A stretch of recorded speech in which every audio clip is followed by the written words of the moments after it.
Welcome to the 108 podcast, starring the drunk uncles of White Sox Twitter. He's at his ideal weight if he were 10 feet tall, beef loaf. Never holding but always partaking, not hungry but will eat, my sock summer. And your host, he's aged and smells like a sharp cheddar, Terezi E.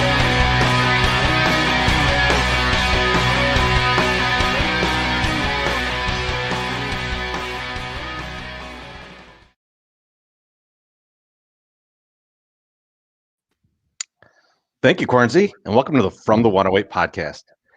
Get ready for some baseball, beer, and bullshit. And remember drinking rules. If Beef Loaf says allegedly, or that he wrote a blog about that, you drink. If My Sock Summer doesn't know a player or mentions his time on the West Coast, you drink.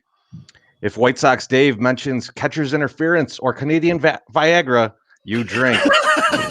And if I swear or say, here's the thing, you drink. David, welcome to the show. How you doing, Mike? I mean, what's with the Canadian Viagra? What? Yeah, what is with it? Tell us. Tell us. I listened to the show, Dave. What else would you like of the Canadian Viagra? I can go all the way, or I could just give you a little tease piece. Oh, just the tip. Just the tip. All right. Just the tip. It was I acquired some Canadian Viagra from a colleague of ours. We all know him. I'm not going to name names. You guys can figure that out on your own. Mm-hmm. And I randomly pulled a girl that night. I used it, and you just fuck for hours on end. It was working. So that's I mean,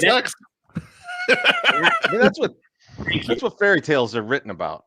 Right there. The best part about that whole thing was just Eddie going, man, I'd really like, don't take this the wrong way, but I'd really like to watch Dave fuck on Canadian Viagra. Like, it was, like he is obviously, like, and you guys were saying in the most recent episode of Redline Radio, he is clearly the horniest guy in the room. So, like, I know that you want to fuck a cartoon tiger, but like wanting to watch you fuck the cartoon tiger is just like, and then on Viagra that's imported from Canada, like that's just like blows the horny meter like right up, dude. Like, okay, you said imported from Viagra or from Canada. I think Canada. That was most likely smuggled from Canada. Oh. So, I mean, we're all. This is all hypothetically and allegedly, I think. So, prison wallet, baby. I was gonna say I didn't know there was an extra asshole in this story. Whatever it takes to get the job done. We knew this guy. We would just shove like a bunch of Canadian Viagra into balloons, and he would swallow them and come across the border. I'm joking. I believe this actually. I mean, we're gonna see Wally like tomorrow, so we'll ask him about those days. That night, I opened my door and fucking Wally had his ear to the door like he was. It was very weird. You're like, did you? And then you asked him, you're like, did you hear all that? And he's like, yeah. Whole fucking 4 hours. He's like, yes, I was. Fucking Walter. Drunk Walter. So Dave, how you been, man? What have you been up to? I've been great. Baseball's back. Baseball was just about to. We were about to start the regular season last time I was with you guys on the show. That is. That was like mid to late March, I think. So it's been about a month and 5 weeks. Yep. My Sock Summer. Thank you for the hospitality on opening day. It was. It felt great being back there. It really did. In my house or at the park? Both. And I like to show up casually late, by the way. I showed up at like 1:30, not wanting to show up at 1 o'clock, and I was the only one there. You're the first one there. Now I got to talk to people. Even though you have a lovely family. You did a great job. You like entertained everybody. And like the best part, I told these guys this, and I don't know if I told it in the clubhouse or not, but like my wife not knowing who anybody was, and everyone kept saying, "Oh, I'm Gas Money Bob," and she's like, "I don't know who the fuck Gas Money Bob is." Bob. Okay? Like, wash your hands after you use the bathroom. That's all I care about. Poor gas money Bob. No, I'm joking though. I enjoy schmoozing it up with people. I was just joking. You great family, awesome time. I actually did like that we got a little rain delay because we got to booze a little more. We did. And thankfully, you brought a case of Miller Lite because we would have run out of beer about an hour and a half, 2 hours before if you had not brought a case of beer. So the only liquor store that would deliver down there was all the way the fuck up in Logan Square. I was trying to Postmate it, and everyone's like, no, we're good for now. We're just going to walk to the stadium, which worked out. But I was ready to Postmate beer delivery from fucking Logan Square, which is might as well be right. How long is that going to take? Jesus. I'm really surprised that nobody's grandma or aunt or uncle could have driven and picked up some beer for us down here. It's a very family orientated area. We should have been, somebody's mama could have went and got, Mima could have went and got us some beer, but we didn't get it. It worked out great though. I didn't have a bunch of extra beer because, when you have extra beer, then you have extra people that just come and hang out. And then it's I didn't need that after the big. No, you don't need that. You need an appropriate amount of hanging out. Right. And it was good. It was a good amount of appropriate time. Good appropriate time. Perfect amount. Yeah. Go ahead. Oh, no. Are you going to talk about something or are you because you guys are the hosts. What do you want me to talk about? I thought you had something you wanted to say. I felt like you had something on your mind. Yeah. And I fucked it up I do on about every show. I do that too, so it's all good. I get yelled at for going off the rails. I think it was just the Canadian Viagra intro. My Sox Summer's getting bodied in the comments because he's completely frozen. His picture is completely frozen. It looks amazing. I can't wait for all the screenshots on Twitter, later tonight, tomorrow of him because we can hear him perfectly, but it has this he has this look on his puss that is just absolutely hilarious right now. Am I still frozen? I'm not still frozen. You are still frozen. You are still frozen. Yeah. Absolutely. Are you serious? What's awesome is it looks like you have a mouthful of French fries, which I believe might be the case. Which probably is true. When Neo in the Matrix gets his face melted shut. You know what I'm talking about? Yes. And he's trying to figure it out, and then it kind of washes over where you can't see a mouth anymore. Yeah, that's I don't know. You look pretty good. You look pretty good. There's nothing wrong with that look, actually. All right. Well, I can't do anything. I'm not frozen in our chat, am I? You're not frozen audio-wise. You sound great. You're not frozen audio, but to me right now, looking at you, really? Frozen. Yes. Actually, the audio is so good. I think he should stay frozen. If he could keep frozen the entire time, the audio was terrific. Well, let me know when I unfreeze because I'm gonna start picking my nose. So I don't want to be live. All right, I actually want to talk about that. So I say a lot of things publicly, very publicly, that everybody thinks, but everybody is afraid to admit. Like Nala's hot. Everybody can admit that. Anybody would say it out loud other than me. That's true. Can we just normalize picking nose? Because I pick my nose almost constantly, and now that I live alone, especially, and just flick it across the room. I don't know about the flick. I don't know about that. Lose it. But here's the thing with it. I think, we live in Chicago. It's cold all winter. Got your heat on blast. That nose dries up, man. And when you got a nose like this, man, Jesus. I mean, I need a shovel to pick my nose. There's no question. Oh, my Sox Summer's unfrozen now. I'm back. It sucks. I expected a whole fist up your nose on that when you came back. It's kind of funny that you brought that up because my youngest today goes, there's this kid in their class and his name's Lincoln and they're like, Tess is just in the back seat, little sis Summer, and she goes, Dad, I told Lincoln I picked my nose, eat my boogers. And I'm like, oh, what? Why? Why did you tell him that? What? And she's like, he laughed. It's funny. And I was like, it's not funny. Stop telling people you do this. Stop doing it. And then stop telling people you do it. And she thinks it's just hilarious to tell people this. So I'm 100% on board with you. When we moved to Arizona, it's same as what Treasy was just saying. Your nose starts drying out and you got tons of boogs up all in there, right? And out there, I would wake up in the middle of the night and it'd be like it'd be like you shoved dry cereal or something up my nose. Right. There's boogers everywhere.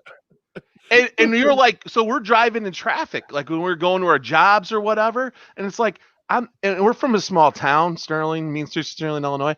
And like when you drive, like in Sterling, people see you, but like when you're in Phoenix, like you're never going to drive next to that person again. So like, I'd be like just picking shit out of my nose, throwing it right out the window. Like who gives a fuck if people see this? Like, I'm never going to see them again, until you do, I guess. I don't know, but I haven't had that problem yet. No one's like, I saw you picking your nose on the 405. That girl was a smoke. I said Seinfeld had that problem when he met the girl on the plane, and then they said he was itching his nose. Yeah, he was doing an itch. He was itching his nose because you see both angles, and her angle looked like he was like an entire finger deep. So, you never know. But I just say normalize it. Just everybody do it. Like, you know what? I bet that at least in let's see if someone admits it. One of the people in the comments, after hearing that and thinking about it, has picked their nose since we started talking about it. So out yourself, sure. Whoever it was, out yourself and let us know that you picked your nose. I'm going to kick it to Beef Loaf now and see how he's doing. But Dave, if you want to talk about crypto at any point, you could swing back and you could talk about it. So I got a buddy. He lives down in Indy, and I don't fucking know anything about money other than how to spend it. And he's like, hey, put $50 up in this whatever Dogecoin, and if it hits $1, that's 10 grand. I'm like, all right, whatever. So I did it in July, and I just let it sit because it's $50. Who cares? And then it got up to 8 cents like 2 months ago or whatever. And I'm like, oh, that's $1,500. That's sweet. I held it. It went up to 13 cents the other day, and that morning I sold it I made $2,500 profit, give or take $50 or so. And if I would have sold 12 hours later, I would have made $7,500. Oh no! Can't think of it that way. You cannot think of it that way, man. You got it. Story, and he's like, dude, that's a fucking win. That's a dog shit coin. Like, you got lucky. Like, be happy. Fuck that. You can't time the market perfectly. You squeezed out a bunch of profit there, man. You just got to live with that. I have that fucking stupid $50 coin I bought for 9 months, 10 months or whatever. And I just happened to sell it when like I could have made a fuck ton of money. Beef, he's like the whale in Casino. He didn't think of it as winning 30,000. He thought of it as losing 90,000. Exactly right. Framing problem. Which is oddly how the White Sox look at like the 2020 season. They're like, we could have made this much money, but we didn't. But it didn't cost this much more money. 9-figure losses. That's you got it. Beef, how are you doing, man? I'm moderately neato, like the late great comedian George Carlin would say. I was thinking about this the other day because we're kind of coming out of this pandemic, and I got vaccinated, and I'm actually really excited about being vaccinated. I don't know what the fuck I'm going to do, but tomorrow is my 2 weeks, so I'm going to be out there wilding. I don't know, I'm not even prepared to be out in the world. But I was thinking about how I'm no longer scared of this virus. I had been scared of COVID or cautious, let's just say, of COVID this entire time, and now being vaccinated, I'm not. So I realized that right now in my life, I'm pretty carefree. The only thing I'm really scared of is my 20-pound ragdoll cat named Cappuccino. He's been loud and aggressive lately about wanting me to turn on the bathroom sink so he can have a drink and get some fresh water. He doesn't want to drink from the bowl like the rest of the peasant animals. He wants his shit absolutely fresh. And then he's following me in the kitchen, and he gives hugs and stuff because he wants his bowl refilled. And I'm terrified of him. Like he starts off nice with that, but if you ignore him or you try to dodge him or whatever, he's extremely fucking aggressive. And a 20-pound cat is a monster. Like you guys think about like, oh man, a 70-pound dog or whatever. A 20-pound cat will whoop your ass, man. It'll scratch you up and bite you. And then I know Treasy knows this. I had one of my cats. I tried to break up a fight between some of my cats like about 10 years ago when both these cats have passed since. The one cat awesome, bit me so hard, I had to go to urgent care. My hand was fucking humongous. I was going to the airport the next day. I couldn't even roll my suitcase. My hand was so huge from the cat biting me. So it's like, you got to be careful with these cats. I love cats, and I'm a pro cat guy. You got to be careful as fuck. So right now, the pandemic has moved off my radar of me being terrified. Just my 20-pound designer cat, ragdoll cat named Cappuccino is at the head of me being scared of shit. I love that your cat is terrorizing you like Nasty Nate. Like, I just imagine you opening your little fruit cup up and your fucking giant cat just taking it from you. Yeah, I mean, I don't want any of that smoke. I want none of the smoke that Cappuccino would possibly give me. Nothing. Man, I won't fuck with that cat neither. Especially if he's standing by the screen door. I'm like, no, I'm not going over there. I'm gonna go out the front door and walk around the side door to get to the soak. Like, I'm not fucking with him. That's I mean, I'm not anti-cat. I've never owned one, but like people are typically more dog people than cat people. And there's people that actually dislike cats. I think you might have just turned me into one of them. The thing is, this cat has long bullied the fuck out of Morton. Like, Morton's scared of the cat as well. And like, they get into a tussle every once in a while, but for the most part, like, if you throw Morton's toy anywhere near this cat, Morton does not chase after it. He only goes places where he knows that fucking cat is not. So this cat's not to be fucked with. Now, he's big and beautiful and very nice to pet. You just don't want to cross him. You don't want to go on the wrong side. The inmates are running the asylum, it sounds like. Yes, exactly. 100%. Dave, you got to remember, though, Nala is a cat, technically. So I don't know if that brings you back to the cat side or not, but she's, I mean, it seems like, what's your cat? Cappuccino? Cappuccino. Yeah, Cappuccino. Boy or girl? First boy. Cappuccino seems like he has the loose cannon gene. Nala had a really controlled temper and only used it when she wanted to. And I like that in a girl.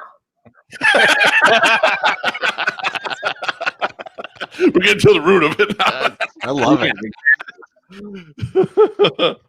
I mean, shit. There's. I mean, we could go down some furry path right now, but I'm gonna skip over to My Sock Summer and see how he's doing tonight. I'm doing great. I have talked at length already. Like, we don't need to hear any more from me. Like, really. I got one of my good friends. I got my two best friends, and then I got my third best friend from another podcast here. It's just like, this is what we need, you know, and it's beautiful to see everybody.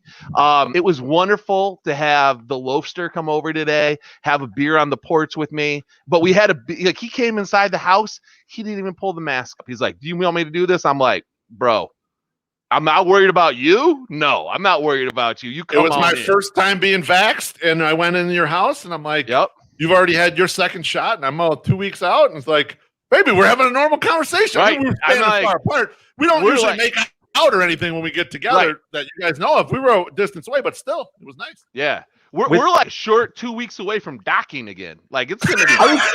I was gonna ask a similar question. Like, with a nose that big, when he whipped it out, like, did you feel like you saw a lot more of him than you've ever seen? Well, I mean, like of course I'm used to it, but then like getting reused to it, it's like, oh, there it is. Well, you hadn't seen it in a while. I had to show it to you. I had to take it out and show it to you. You know, and you loved it. You loved it. It was beautiful.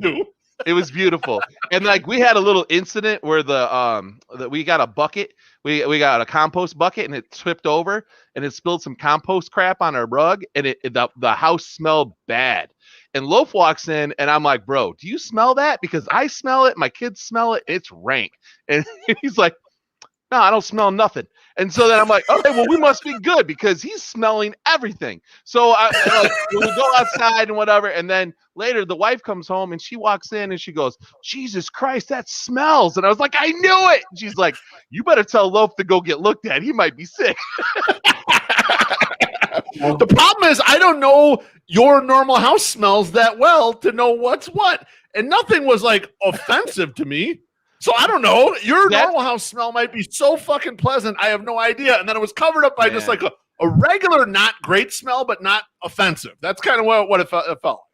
Okay. So there was a stank. Yeah, that's not normally how our house smells. I just want to make sure you know that, and all the good people out there know that. So you're in there, so I have no idea. I can't tell. Right. You made that very clear. You were like, "Yeah, well, maybe your house just smells like you, and you're used to it." And like, I'm not. And like, I can't smell it. Freezy, how you doing, buddy?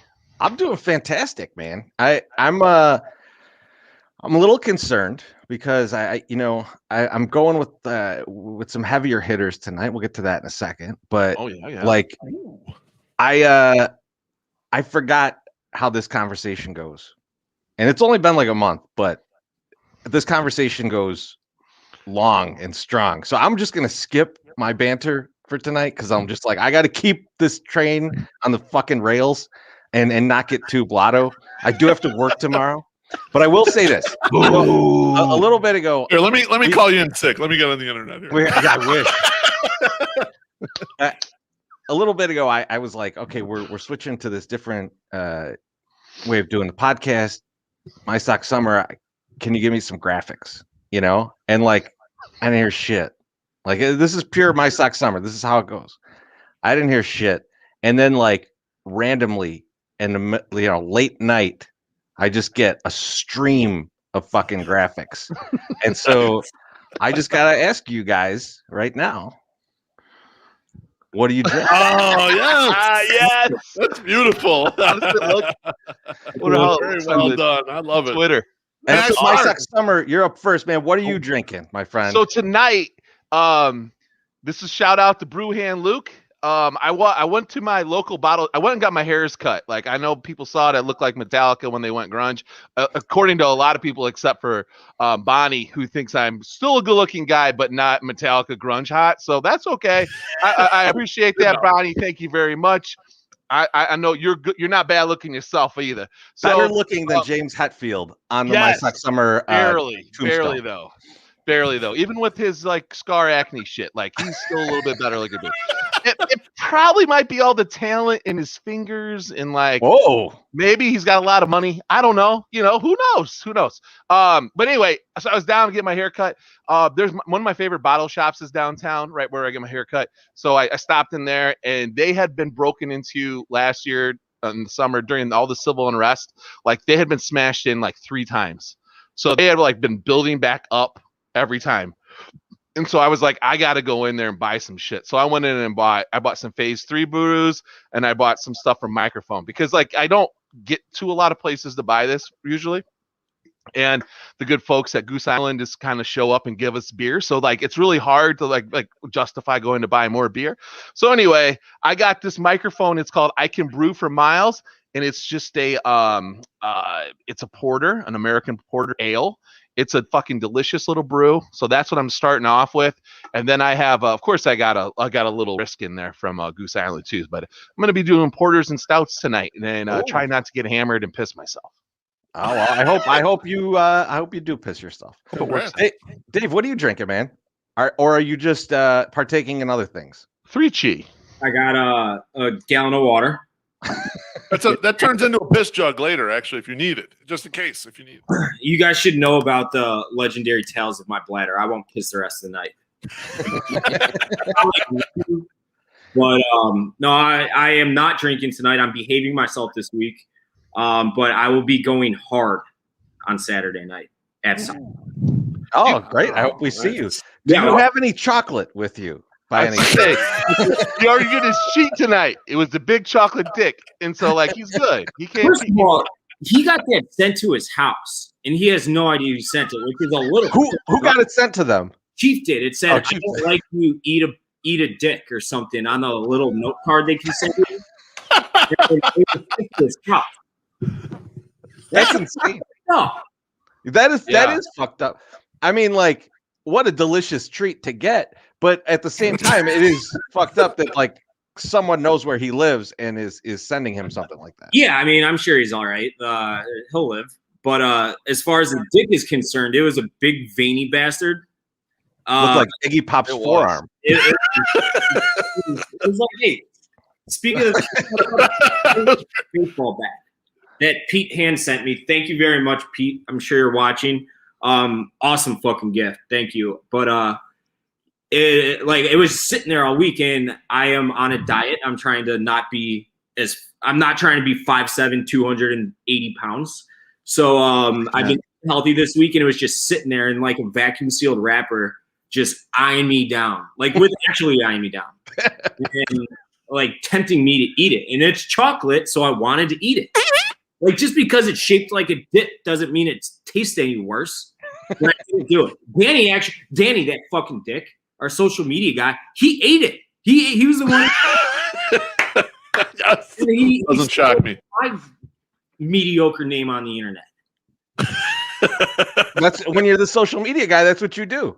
You shame the other guy, and then you get to eat it. Yeah, that's the only place he's got hand right there. You know, you can't. Yeah, he's not getting a chance to talk on the microphone, so he's got to fuck with you some way. That's his best way to do it. You know, that is true. Got a shout out in this show because of it. Good job. You know what? Got to tip my cap to him. All publicity is good publicity. Yep. Publicity. Beef, what are you drinking over there? I'm drinking because I also don't want to get terribly buzzed up. I'm drinking the Founders All Day IPA. Oh, nice. And that's what I've got in the. I always bring like the champagne bucket. So I fill it with ice, you know. So I don't have to move. The fridge is only like 4 feet away. Then I get all kinds of White standards Sox that I went to the bathroom and I came beer. back in 30 seconds and didn't wipe my hands. Like I don't want to hear no shit from Matt Ramsey and those other assholes. Okay, so that's why I got this right in the dust. Bunch of dicks. How about you, Treasy? What are you chugging down over there? So we did the Sox Machine live this past weekend, and I need to get the Nelson Heroes. You know, to get you got to drink Nelsons when you're on with Josh Nelson, right? I mean, like that's just how it works. But I had the rest of the hero pack left, so I'm knocking out some Zeniths and some Centennials tonight. 7 and 7.5%. So I mean, whoa, rest in peace, my morning. I mean, like that's. I'm just imagine being in like a 8 a.m. meeting tomorrow, just like sweating with it being like 42 degrees out. Oh man, lovely. I miss those days. I really do. There was this. I remember being in a meeting, but there was like in person, not like on Zoom or whatever. Like at home, it would have been different. But like I was in a meeting with some people, and I was like, "Listen, I gotta go. I got really hammered last night, and I'm sweating, and I gotta go use the bathroom real quick." And they're like, "Oh yeah, go right ahead." So I did, and then magically, I still was employed. The best thing about work from home is that because like I've definitely had mornings, especially after this podcast, where I'm like in a meeting and like I'm actually fine, but like I could smell myself and I'm just like, oh my God, what's wrong with you, you fucking animal? Wow. And like if I was in a room with people, they would be like, we got to get rid of this guy. He might just be a homeless guy. I don't know what's going on here. I haven't had to worry about that ever. Obviously, I don't got to worry about it with my current job, but my old job I was in logistics. So I quit when I was 28 to go full-time at Parcel, I think it was, or 29, something like that. And I was one of the older people that I worked with. So on any given day, especially in the summer, they played softball every night of the week. Everybody was showing up to that office drunk as shit or hung over his balls at 7 a.m. every day. So like if you weren't drunk, it's like, what are you doing last night, loser? You stay inside. It's like, right? Like I want to get blacked out. I'm sorry. So I was like, it's like the norm for me for a long time now. Well, see, with, the young kids at work, they can do that, right? Like, but now I'm one of the old guys, right? So if the old guy is just like stinky drunk, like that's weird. Yeah, it's no longer like, oh, did you have a good night last night? They're like, do you have a fucking problem? Like, can we get you into a treatment program, sir? They've dialed 911 already. Well, you just keep putting out good content, so they're like, let's let them go. I used to be able to, I'm 32 now. I used to be able to go out till 3-4 in the morning and go to work the next day and be up at 6:30 and in the office on time, just drunk still, no problem. If I tried to do that tomorrow, like hypothetically, there's not a shot in hell. No fucking I could. I'd need those defibrillators to do that. I could maybe do it then. You know the adrenaline that they give to Uma Thurman? Like I'd need one of those. Yeah. My wife would have to do that to me to wake me up. She'd be like, your alarm's going off. And then I might wake up and go to work. A fucking black magic marker. Great scene. That's one of my favorite movies. I could talk about that movie the next 2 hours.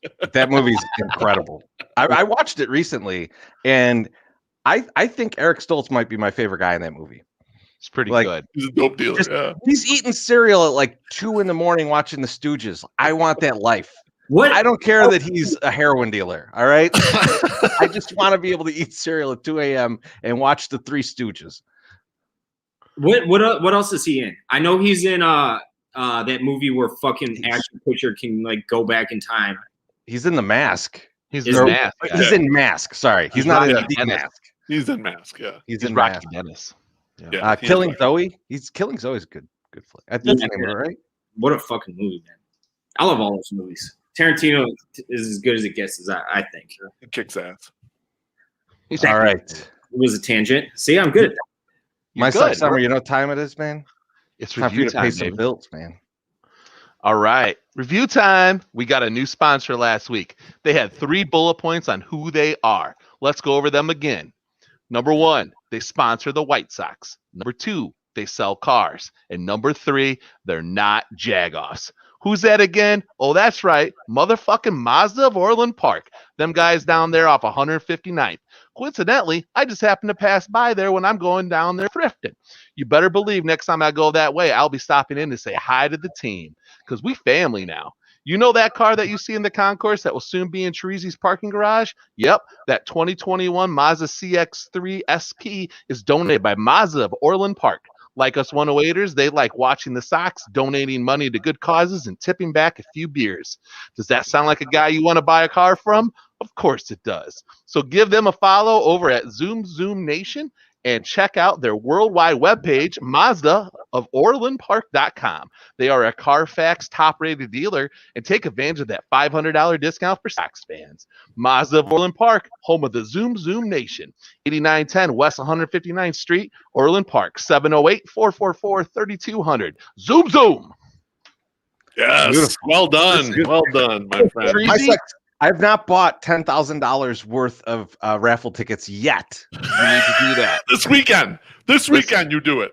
Listen, $5,000 because that's like a normal down payment on a car, right? You don't want to go crazy. You want to carry a little debt, but like $5,000, put it into the thing. It's a win-win. We support Chicago charities, and plus you're gonna get a fucking sweet ass car for $5,000. I mean, it's fucking. There's no question. Now, my only critique, Chirizi, please leave that fucking ad up the entire time I'm reading, so people don't know that I'm reading, and they think they have in their mind My Sox Summer is just singing to the heavens, like he doesn't know. Wanted them to know you weren't frozen anymore. Okay, well, just fucking A, man. Like, help a brother out. Like, I can't remember all this shit, and like everything. So yeah, but yeah, good job putting that ad up. Dave, which night are you going to be up at the game? Saturday night? Yes. Me and you are going to steal that fucking car. I don't know if our sponsor will like that, but we're gonna hotwire that car. We're gonna get it. We're gonna drive it. We're gonna drive it down the ramp. It's gonna be awesome. They're such good people. They'll probably donate another one. So it's another win-win. Okay, and then you can just give them $5,000. We're almost 35 minutes in, so it's about time for some baseball. Yeah, woo! You like that one, Lo? It almost looks a little bit like Slobulous. Madball. It's straight up a Madball. It is a Madball. Straight up a Madball. It's beautiful. Yeah, that's if you were a Madball with big bushy eyebrows. That would be you. Dave, are you too young? Madball. Are you too young to know about Madballs? I've never heard of them. I don't think. So yeah, when we were kids, there was toys, and they were literally just like kind of like they were like, now they'd be like stress balls basically, but they're kind of like stress balls, but they had like faces, and like there was a baseball one, and it legit looked just like this thing. It looked like this. Yeah. You want to restart Madballs? I mean, it's restarted. Hey, could be. Oh, it's restarted? Is it? Yeah. Buy some. Yeah, Kid Robot does it, and then you can get them now. They have a whole website and everything. That's where I stole the graphic from, actually. Thank you, Madballs. Yeah, so we can. I was gonna get one for Loaf. We're about to get sued now. I didn't realize that. Don't tell Loaf he's gonna get a succubus or whatever the fuck the one is. Slobulous. That's succubus. Slobulous is eyeballs floating out of his head. That's why I like him. A succubus is very different than a slobulous. Maybe not. Do you know Maybe not. I don't know. What's up? You know what a succubus is? Well, it's the opposite of an incubus, but they're both really good during your night times. It's from South Park. It's a woman that'll suck the life out of you. Oh yeah. Oh, It's not like actual innuendo. Right. wow. Well, I mean, Come from the guy that just ate a big, huge chocolate dick. Yep. I didn't eat it. a succubus is a spirit, right? Yeah. A female one that will bang you in your sleep, and an incubus is the opposite. It's a dude. Oh shit! Really? That's why great band name. Actually, maybe not. That's kind of creepy. I don't know if that's a good. It's kind of right now. We got a lot of big brain talk going on right now here. Yeah, you know what? A lot of new shit. I don't know, man. I'm a really smart guy. Dude, right. Hit that graphic again, and let's get to some baseball talk. Let's get into some baseball talk. We'll do some baseball talk then. All right.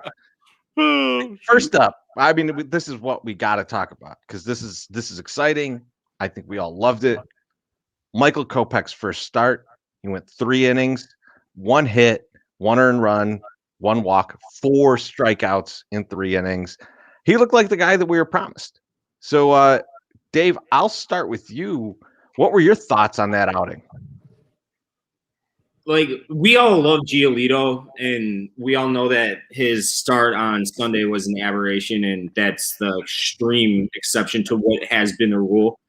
I've said this to you in Giolito's face, like on and off camera. I still think that Kopech's going to be the best pitcher on that roster, the best starting pitcher on that roster.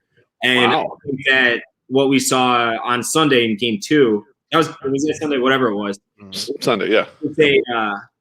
It was just a little taste of what's going to be an awesome smorgasbord of great food that is Michael Kopech of the White Sox. He's going to be so good. He's going to be so good. He's Kerry Wood, and if he stays healthy, and Kerry Wood's maybe my favorite pitcher ever to just watch pitch as a baseball fan, he's better than Kerry Wood. He's got better command. I mean, I don't want to say his curveball is as good as breaking pitch because it's not, but like if he stays healthy, he's got a $300 million arm. He's incredible. And everybody wants to trade him this winter. The only thing I don't like about your statement, Dave, about him being Kerry Wood, is that means we can never have him in the hot tub. He'll break his fucking rib in the hot tub, just like Kerry Wood. Yeah, no, that's not going to work out. I don't remember that, I don't think.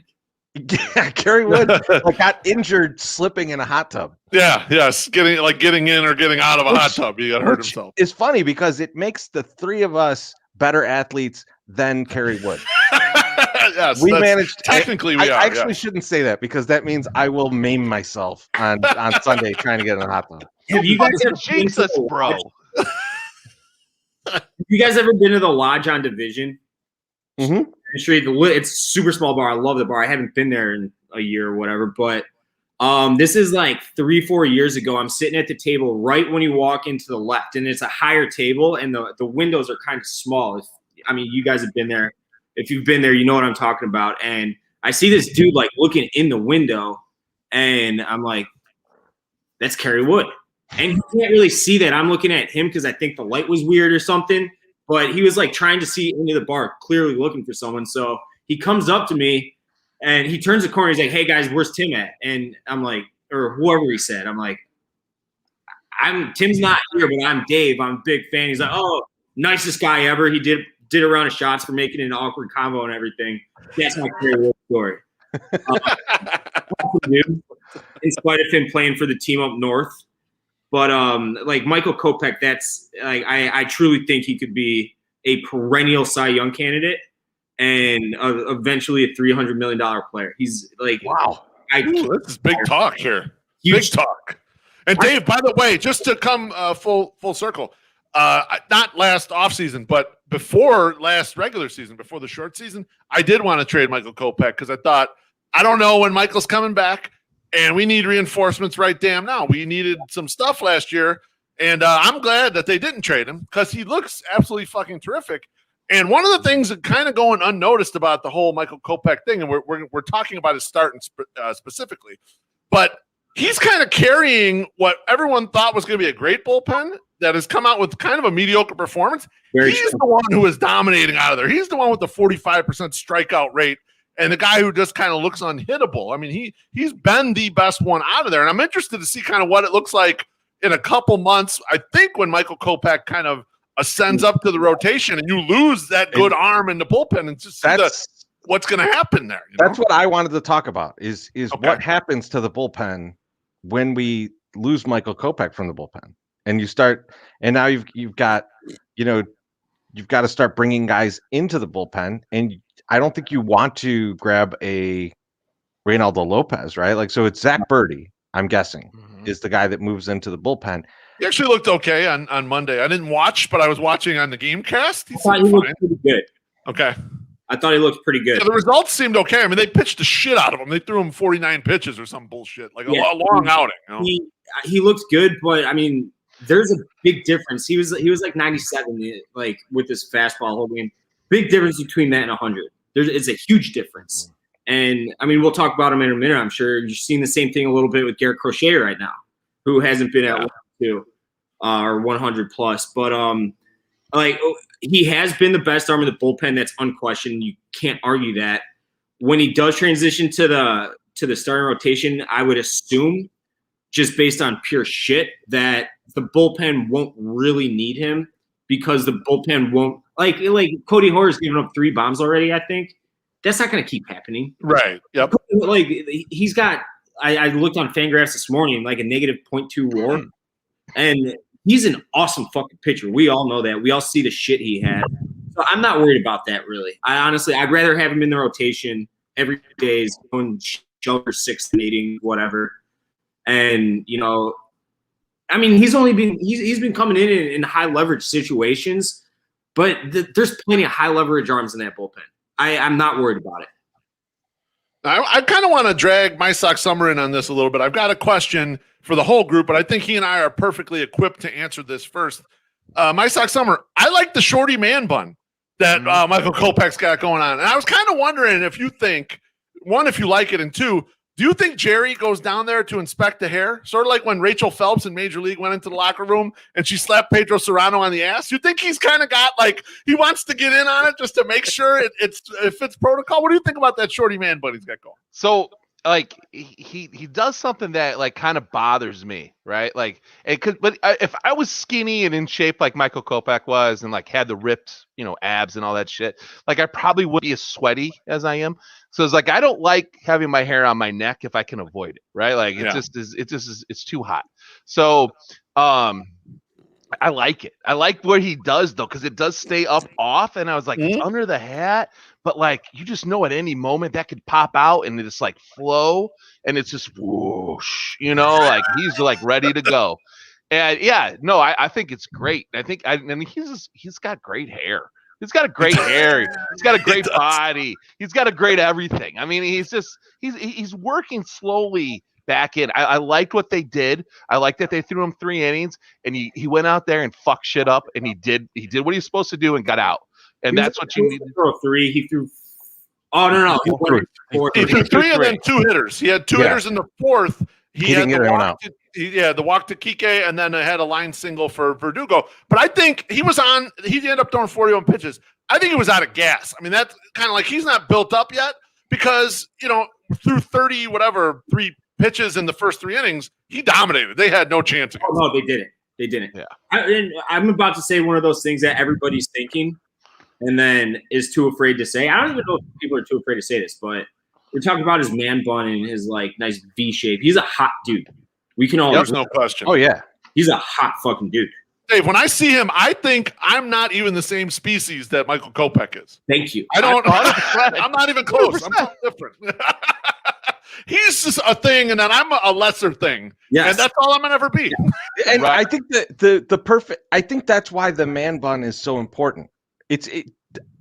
I know you guys don't watch as much Cheech and Chong as I do, but there's allegedly there's a Cheech and Chong movie where Cheech is like a famous movie star, and they're like, you cut your face up to give other movie stars a chance, and it just made you even sexier. That's Kopech. Like, no one looks good with the shit that he's got in the back there, that little man bun. Like, if I turned right now and you saw the ponytail that's hanging off the back of my head, you'd be like, Grandpa, what the fuck is going on? He's got this little bun on the side, and people are just like, God damn, if that ain't sexy. Like, yes, my Sox Summer and I can't keep our eyes off it. I've been looking at it. I'm like, I love that. I want to do that, but I can't do that. You know, Jerry was like, I don't want you to have this long, beautiful hair and look all great like an Adonis out there. I need you to tie that shit up and just put it in a stupid bun. And he does it, and people are like, even better. Yeah, even fucking better. That's awesome. I've got a hypothetical question for everyone. I'd like everyone to go around and answer. Let's say Michael Kopech keeps going on the path he's going, and he's been great so far, and they're building him up a little bit. And I like to see that. I was happy to see them get him an early start when they can. And I hope that they do try that again if they get another spot, get him in there 3-4 innings. So let's say we get to July, and Michael Kopech still looks like this, but now Michael Kopech is built up to throw 5+ innings. Who's your fifth starter, him or Dylan Cease? Him. Yeah, him, 100%. It's him, right? It's got to be him, right? I didn't catch. Summer, are you struggling on this? You don't. I mean, not sure. I didn't catch who him was, but it's not. It's other than Dylan Cease, right? Like so, Michael Kopech or Dylan Cease? Yeah. How dare you? First off, I can't wait for Rick Giolito to watch this and then dunk on all of you guys for choosing somebody other than Dylan Cease. Now, this is a great predicament to have if we're in that position. I want to be so like, I don't know who we're supposed to pick. I don't know who we're supposed to, because Dylan Cease is blowing the doors off, and here comes Kopech. He's blowing the doors off, and it's healthy competition, and it would be something that's great. I don't see a Dylan Cease doing the same things that Michael Kopech does. Like Dylan is going to be more of like a slicer and like get in there and cut people up. Kopech's just going to overpower people. So like they're two different pitchers, but if they're both doing well, it's just going to be great to see. Like I still think you're going to have to give the nod to like whoever's hot at that time and just see how it goes. You could just bounce them off and back and forth, but you know, I don't want to jinx it. I don't want to even say what I'm thinking. So I want to be in that position at the end of the season where we don't know who our fifth starter is. Like, because there's two guys that could do it. Like, I just that would just that comment there. What do you think about that comment there? Well, I was gonna say that too because I figure he's gonna be hurt by then anyway. So, and that Alex Root is just like, I love Alex. Alex is like, when I see Alex agree with something, I'm like, he's smart. He knows what he's talking about. So I'm going to go with that. But yes, that was my first thought was, do we have to take him? And like, this kick Keuchel out. Like, we don't need Keuchel up there right now. So he's going to be fine. Hopefully he comes back too. I hope Keuchel is better, like going forward. But man, so far. Good against Boston. Yeah. He looked better. I mean, he only had one strikeout though. He still is kind of like easing back in because he was never a big strikeout guy, but one strikeout and I don't know how many batters he faced, 18, 19, 20 is not good. You give a little more than that, but yeah, he looked better. The beard just a little bit longer. It'll straighten out his back. He'll be fine. I'm not worried. Speaking of injured pitchers, I want to talk a little about Lance Lynn. So Lynn was put on the IL retroactive to last Saturday with a strained right trapezius, which, if you're not familiar, is next to the upper dorsalis. It's also one of my favorite dishes at Franco's, which is right down the street there. They make the best trapezius you've ever had in your life. Oh, I love it. Over a nice bed of pasta. It's wonderful. It's angel hair. I think it's angel hair underneath. But, yeah, not to nitpick you, Treasy. I'm sorry. Go ahead. Continue. So they thought he'd miss one start. That start got postponed. And so, Beef, I'm going to start with you. What does this rotation look like starting tomorrow night? And then Lynn should be back early next week. Yeah, I mean, it looks like it's going to be standard, assuming Lance Lynn comes back. And I don't think this team can really afford a long-term Lance Lynn injury. They can't afford Lance Lynn out for a month. Like, that would be a huge disaster right now. Because like my Sox someone was saying in the last segment, it's not, or maybe you were saying it, Tracy. You're not going to bring Reynaldo Lopez up here, right? It's going to be you're going to gamble on a bullpen game, or you might see Jonathan Stever. You kind of what you have behind this, unless you're intent on making Kopech every 5 days, but a shortened start. You don't have any more starting pitchers really kind of behind it. There's nothing back there where you're like, you don't have anyone hidden in AAA. You're not doing the Dodgers where you have guys hidden on the IL or hidden in AAA that you're like, oh, that's a reasonable guy who can come up here and give us 5 innings, give up 3 runs, and keep our team in the game. So to me, like this rotation, even with Rodon peaking kind of at the right time, I'm so excited that Carlos Rodon looks like the Carlos Rodon we always thought. Even at that, though, we just can't afford to lose Lance in because the Sox bullpen is something like 20th in innings pitched, but they're sneakily heavily ridden because they have 2 games in there where there's complete game shutouts, right? So those games that got the complete game off, but all these other games, the leverage that's been piled on them has been significant. So they really need these horses to start coming up and being horses. Like the Giolito aberration that Dave was talking about, that's painful because it was, yeah. What you really need is these guys to soak up 6 innings. I mean, like that's the key for 162. We all believe in the talent in the short series, but it's getting over to 162. So I think that's kind of an issue there. One thing I wanted to mention about the injury, Treasy, let me ask you this. This seems like the type of injury you sustain when you've had 34 beers, 8 shots of Jameson, and then you sleep like you're D. Brown trying to win the dunk contest. You kind of get one of these. And then because I was thinking about, like, this is a sleeping injury, right? I thought he fell.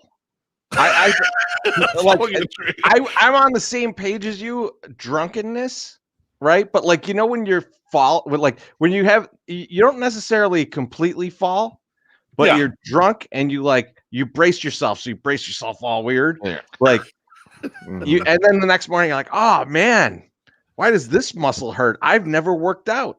And I think that's kind of because like they're like, oh, he must have been hurt and they're just trying to line things up. Or he was hammered and he got hurt. Pulled the old Brian Greasy. Just guessing. Not we don't know anything. We're just, he was. I mean, I don't want to miss any starts, but like, who sent the tweet? I forget who sent the tweet saying Lance Lynn looks like a White Sox fan, and it went viral amongst White Sox fans. He reeks just White Sox culture, like reeks it. Yeah, absolutely. I don't want him missing any starts, but like, assuming it was a drunken injury, like him coming home and sleeping wrong or whatever, like I love that, Bob. I love it. Yeah. Just don't get it. If he was in the hot tub, people would be like, "Oh, that's just another guy that the 108 just found that looks like My Sock Summer."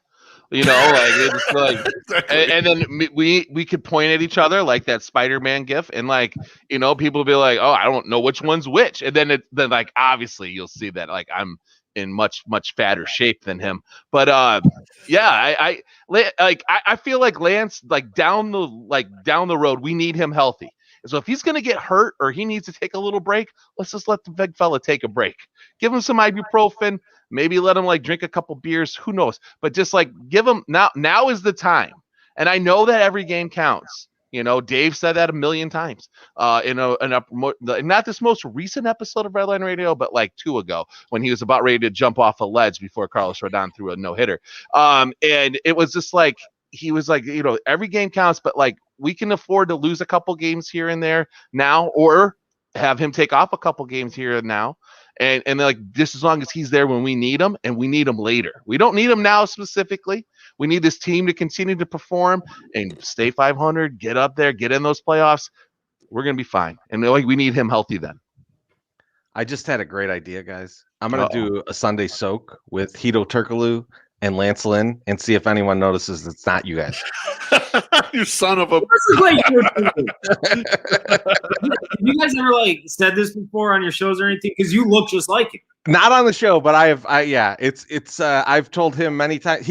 He's like, if you kind of just rammed Peja Stojakovic and Hito Turkoglu into one person, it would be Beef Loaf. Our guy Polish with extra onions. We were in Vegas one time, and he's screaming across the entire casino pit. He knew at me, and he's hammered out of his fucking mind. And I'm like, this motherfucker, you better shut the hell up. Oh my God, I didn't know what he looked like. Now I just looked it up. Oh yeah. He's married to Adriana Lima, I believe. Really? Oh, yeah, the Victoria. I'm pretty sure. I mean, he knows like 6'7" or 6'8". He's a little taller than me. I'm about, we're close. Something like that. What are you, 6'4"? Yeah, you could pass. 6'2". Yeah. Just wait till you grow into your nose. You'll be the same height. Alex Root is up in the chat saying that it was John Greenberg who said yes. looked like I mean, because it was John, he should have said he looked like a 108er. I mean, he kind of screwed that up. So I might have to send a hate tweet at John later. Yeah, John, you fucked that one up. I know he's watching. He's definitely watching. Get up, John. So guys, I want to talk about another White Sox player, because the other day I was looking at Nick Madrigal's stats, and it was like, I don't know, it was a few days ago, and there was a point he had a plus 350 OBP, and his OPS was sub 700. I don't even know how you do that, and so like. It just seems impossible to me, right? And so I started to think about, like, what exactly is Nick Madrigal? Does he have a comp? And where does he belong in our lineup? Because I think there's, like, when a guy's batting 1 or 9, like, they don't know where to bat him. Like, they just don't, right? So I'm just kind of wondering what your guys' thoughts are on Madrigal, where you'd like to see him, and does he really have a comp, or is he a new kind of player in this era? And I will start with whoever wants to go first. I'm happy to start, since I've talked a lot about Madrigal over time. Actually, what I did last night, I mean, I knew we were talking about this, and I started looking it up. I started doing this with random baseball savant graphs, like people's little page, because all the time, the only time I ever see the baseball savant page is when someone tries to make an argument to you about how you're stupid. And I thought, what if I just put random ones out there of players? And so the other night I put Andrew Vaughn out there. I didn't say a goddamn thing about Andrew Vaughn. I just said, here's his page. I was looking at it. I had 50 people come at me say, you can't give up on this kid yet. What's wrong with you? And I'm like, I didn't do shit. The guy's batted like 30 times. All I did was put a graph out there. So sensitive motherfuckers out there. So last night I put Madrigal out there, and Madrigal has the most weirdest fucked up graph ever, because he's 100% on K rate and whiff rate, meaning this motherfucker hits everything in sight. Hard hit, he's in the 3rd percentile. 3rd! Like, he can't hit anything fucking hard. This is a major league player, an above average hitter. And Teresa, you're mentioning like the profile. We've tried to, like, is he like David Fletcher from the Angels or Luis Arraez from the Twins? But what I was kind of looking at is, yeah, like he's similar to those guys, right, Dave? But one of the things I was looking at, like, league wide, is currently this year, the league's strikeout rate is 24.6% as of this morning. Okay, so I looked that up. Here's his 3.3%, right? So it's like he's a huge outlier of a player. The league as a group through this morning was hitting batting average 232, on base 311, and slugging 390. Okay, the major leagues in total is hitting like Gordon Beckham's career, right? Fucking terrible. So you could be a guy like Madrigal, who's an extreme contact guy. And I think when we've been analyzing him, Treasy, we've taken a lot of shit for our analysis on him. We've nailed every single fucking bit of it. But the environment is changing, and it's changing in a way that's making him more valuable. And so I think the type of output he puts out, like you're talking about, Treasy, he has sub 750 OPS. Sub 700 at that point. I was looking at. I mean, he's above 700 now, but when I looked at it, he was like 680 something, and it was like, how is this fucking possible? I mean, if he maintains a 300, 310 batting average, he's an above average hitter, even with that profile, because no one can make contact. 25% fucking strikeout rates. Regarding the batting spot, I have no idea. I would love to hear everyone else's thoughts, because I always have thought, at least for like a year now, you can't bat a guy with these special skills ninth. Because basically what you're saying is, like you said, Treasy, I don't know where the fuck to bat him. But he always makes contact. That has to be useful in some other spot besides the one that gets to bat the least. Dave, where are you putting him? What are you doing with him? I would have him at 9. But you actually, I'm not a Madrigal guy. I'm not. That's no secret. That was actually very convincing, and I learned a lot there. I did look at his baseball savant profile the other day. It's ugly. I don't want to call it ugly. It's like you said, you've never seen anything like it. It's such an outlier. It's like, what the fuck do you do with this guy? Like, offensively, if that's the 9 hitter for the rest of the year and if that's the hitter Nick Madrigal is, fine. What I cannot stand about him is how bad his defense and his base running's been. And that's the biggest sticking point with him because you're sold on this all-world fucking baseball brain that's being picked 4th overall in spite of his extreme physical limitations. Like, he has to be – I don't even want to say elite like you were sold on. He'd just be, like, not average. Be good or a little better than good. And he hasn't been. He's been very bad. And I haven't dug into, like, his D-WAR and his base running numbers and all that. I'm watching the games, and I'm telling you this from what I see as someone who's watched baseball. And that's the part that drives me fucking crazy about him. So, like, if this – like, I know he's got, like, a 110 or some weighted runs created plus, like, fine. I will live with that because that's kind of what I expected out of him. But like on your side, if the league is shifting like like your numbers suggest it might be, maybe you do bat him lead off. I don't know, but like I think he's fine at 9 right now, especially with Tim Anderson, how awesome he is. So like I don't know. That's my take on it. Yeah, that's what I was thinking too. Like he's 9th, but then he's got people behind him, and there's a really good shot that Nick's going to get on base. So then you're going to have your who should traditionally be your good hitters coming right after him to push him around. And like when he hit that triple the other day, oh, that was some shit. Like, right? I mean, that was just didn't he hit a triple or did he hit a double? Was it he hit a triple. He hit a triple. I mean, that's fucking amazing. Yeah. From a guy who hit a triple in a softball game one time, that's fucking amazing. That's a hard thing to do. Like it's easy to get. He's not as fat as you. He's not as fat as you, my Sox Summer. Right. I know. He's not nearly as tall either. I'm like 2 Nick Madrigals, weight and height. But yeah, I think that he's not sexy. There's nothing sexy about him, but he's doing the work, like kind of. But then he's also, like Dave is saying, I couldn't have said it better. Like, it is frustrating to see him, like, not do the things that you thought he had. Like, you knew he was supposed to be the smart guy, and he's not. He's just not there. Maybe he's overthinking it. Maybe he needs to go out with Dylan Cease and, like, plow some chicks, get some slump busters, and just relax the fuck. Maybe he needs some 3G. Maybe he needs some stuff. I mean, who knows? Who knows? But, like, maybe that needs to happen. So we'll see. Maybe he can get there. Chorizo, what do you think, buddy?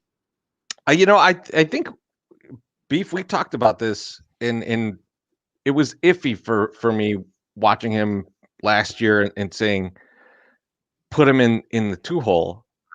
But I kind of think that's where you put him because Timmy's your leadoff guy. Timmy is just I don't want to have that argument. It's a fucking non-starter if you're going to try and tell me that someone else could be the leadoff guy, right? Like so Timmy's your leadoff guy.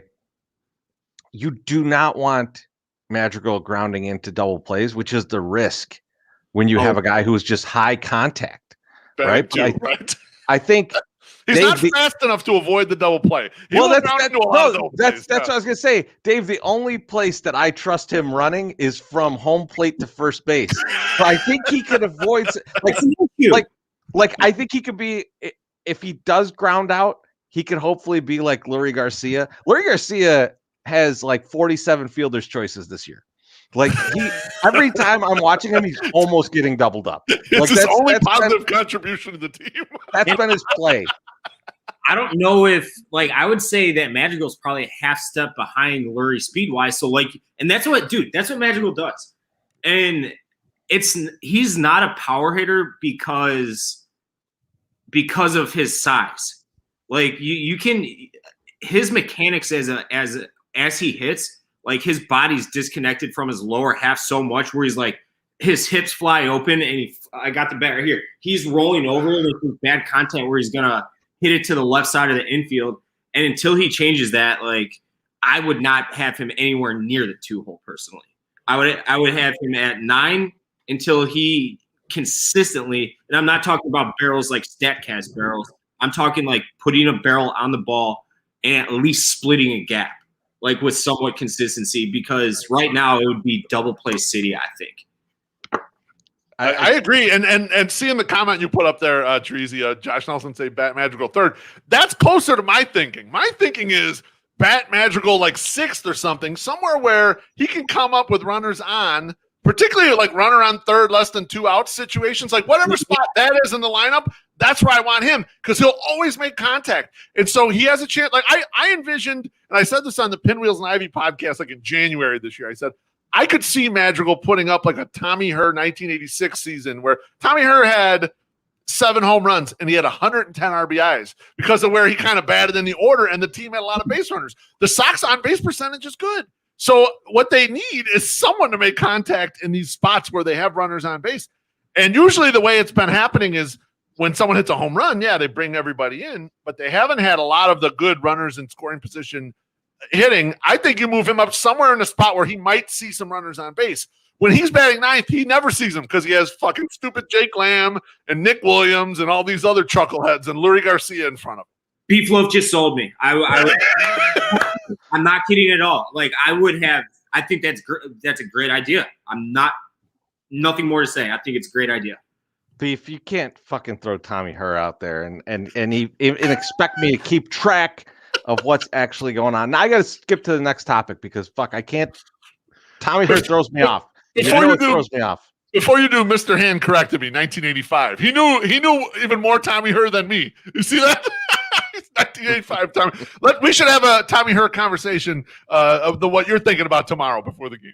Well, you know what? I feel like Dave doesn't know what we're talking about, so I want to give this to him on Saturday. Well, this is going to be my gift to you on Saturday. I'll tell you the Tommy Herr story. There's a story. I'm not personally involved. Well, we don't think so. Looks more like me is personally involved, but it's not neither here nor there. We'll talk about it on Saturday. But I do want to talk about your guy, Dave, right now. Adam Engel is coming back. Yes. So what should we expect? And who needs to go away? I would prefer Garcia to go away because I think Mendick is infinitely better defensively in the infield than Garcia is, even though Garcia did have a few good plays in the no-hitter. That would be how I would roll, but I don't know. It's really funny considering where White Sox fans are right now that they're pumped for Adam Engel to come back, though. Yep. Because you said it. You nailed that right there, yes. Like 2-3 years ago, like if he would have walked out of that stadium without fucking Secret Service agents with him, like there would be lynch mobs out there ready to fucking hang him on a tree. It's like, dude, what the like he turned into a really fucking good fourth outfielder. A really good fourth outfielder. But Adam Engel, like I thought that would have been a fine platoon. Adam Engel, he's been great. He's been an awesome fucking player for the White Sox in his second go-around with them. So what do you do with Vaughn then? No. Well, actually, that's where I would go with it, Dave. In my world, what I would do, I agree with you about Danny Mendick. Danny Mendick has come up. He's played well. He should not get punished just because someone's coming off he should get a chance to stay. And truth be told, I feel more comfortable with Danny Mendick covering the infield spots. I know he doesn't have the best arm at short, but I think he looks good second, third, and short. And for me, he'd be the first infield off the bench. Beef, that's the question, though, right? Can Danny Mendick play third base? I want to see it. Let's find it out. I want to check it out. Can we just fire Jake Lamb into the sun? Why the fuck is he on the roster? Right. Like that guy's got to go. Dude, I don't care how left-handed he is. He can't hit from the left side. So, like, why does it matter? Yes, like get rid of him. Get fucking rid. It's bad. And I know like they didn't have any choice because Eloy got hurt in like last week of spring training, but like bad. There's Williams starting opening day. Well, not opening day. And Jake Lamb getting consistent at bats and Lurie Garcia getting consistent at bats on a team that has World Series aspirations. Get those fucking guys here. Like any one of them, I would be. All right, I'm looking at the chat now. So Eaton has a negative weighted runs created plus against lefties. I always thought this season, so it's small sample size. Yeah. So yep, but it's correct. Adam stays inside the baseball and works that 5-6 hole in between short and third as good as any lefty in baseball. Where he's not killing the ball; he just peppers that left side. And without looking, I would assume he's been, relatively speaking, for a lefty, good against left-handed pitching throughout his career. But I mean, he was bad last year, and I thought, I mean, he's 33 years old now. Like, I figured that he was on the downswing, but he's been good. And Adam Eaton kills left-handed pitching and has for a solid, 60-ish games or 80 games going back to 2019. Adam Engel. Engel, you said Adam. You said Adam. yeah. Adam Engel has killed in recent history. Has crushed left-handers. Absolutely. So speaking of small sample sizes with Adam Engel, so last year was the highest percentage of breaking balls that he ever saw in his career, and he actually slugged higher against breaking balls than fastballs, which is a weird thing. And I know it's a small sample size, and I'm making a huge stretch here. He's the anti-Pedro Serrano. His bat is not afraid of the curveball. It's not afraid. And I look forward to him hitting junk out of the park as soon as he comes back. And I hope that it's at the expense of one Jake Lamb. Dave, I'm with you on the Lurie thing, though. And he's not good. I was thinking about this the other day. The rosters are expanded now, right? Like, so it's 26-man roster now. I don't think that's going to go away. Do you need these super utility guys who can play who could play outfield and infield, but can't hit? Like, are those guys still super valuable if you can add that extra outfielder or add that extra infielder to your roster who's going to be better at those positions than they are, where they're mediocre kind of at everywhere on the field? That's putting it nicely for him. I think he's bad defensively. I mean, he's athletic enough to make up for a lot of this stuff, but like, I can't stand watching him field. And in the outfield, like, he misses cuts often. I can't stand the guy as a baseball player. So I hope he's gone. Do you need that Swiss Army knife anymore? That's the question, right? With how many players you're allowed to have on the roster now, there's that. Having an extra guy really takes away the need to have that, in my opinion. You still need a utility infielder, you still need a utility outfielder, but you can have both of those guys on the same roster now with it not as much grief. Tracy, I love your thought process here for a normal ass roster. But this fucked up roster that we currently have that has Wormin and Zach Collins and Yasmani Grandal. There was a game last week. I think we were at it, and I forget, someone reached base, and we were like, they should have a pinch runner. And the people on the bench to pinch run were like Zach Collins, Andrew Vaughn, and like Jake Lamb. We're like, you don't have anyone who can run on the bench. So I think you still do need Lurie or Billy Hamilton. Like, one of those guys kind of has to be on this team, just so you have the utility of like, oh, we have a late inning runner when we're playing our normal lineup, But Beef, that's kind of my point, right? Is like, there's less of a need for a Lurie who could kind of do everything okay, because you can replace that guy with a Billy Hamilton who does one thing amazing, right? Like, you could be like, I got Billy Hamilton on this roster to play outfield positions and to pinch run, right? That's his lot in life. And you can do that because there's that extra roster spot, so that you could have a Billy Hamilton and you can have a Danny Mendick, right? Like, you can have both of those guys on the roster and not short yourself. And so that's kind of where I'm getting at. And I think, the Luries of the world might be kind of going away, much like the loogies of the world are going away because of different rule changes. Yeah. All right. You sold me. That's it. I'm in with this. Although I think they end up keeping Lurie Garcia, and I'm going to go out on a limb and say Andrew Vaughn's the one who gets demoted. No. Because I think they're going to kind of play Adam Engel every day, basically. And so it's going to take away Andrew Vaughn's plate appearances. Look, he doesn't really have a spot if you're going to choose defense and play Engel every day in left field or whatever. Lay it down, MSS. They don't need it. They don't need to do that. They really don't need to do that. You can start Vaughn in left, and then you can do what you did last year in right, and you have Engel come in as a late inning replacement. Adam is 100% comfortable in that role. He did it last year. Why can't he do it again this year? Like, I mean, it makes sense because then you get what you want. You want your bat and Vaughn to mature. You want his playing time, like him to even mature more in the outfield, get better, get more comfortable being there. Because if you want him to be a full-rounded player, right now, he needs to be able to play left field. He can't play first. Okay, we have too many fucking people that can play first base. Right, and that's like it's he has to play there. So this is, I feel like you can keep it. And until you said Lamb, I was like, "Fuck Lurie," like, see you, buddy. But like when you said Lamb, I was like, "All right, get rid of the fucking Lamb," okay? Because I think Larry is like, or Lurie like has a little bit more to give. I think I know he's not great, but he's not Yomer Sanchez. Right, so like he's a little bit better than Yomer. Gold glove, I'm just saying, better than Lurie Garcia. Well, I don't know, man. Then why did we keep Larry or Lurie over fucking Yomer? Because Larry could play 20 positions. That's well. There you go. You know, right? Okay? I mean, that's it, Dave. Tracy, you guys agree with that, right? Yeah, that's why you did it. But also, I think they thought that Lurie's bat was better. And it's not good. He had a home run the other day, though. Tracy, remember you and I are looking at Baseball Reference at the game the other night? We're like, man, he has never been good. Yeah, because like I think we all remember him being like okay as the leadoff hitter in 2019, and it's like he hit like 270.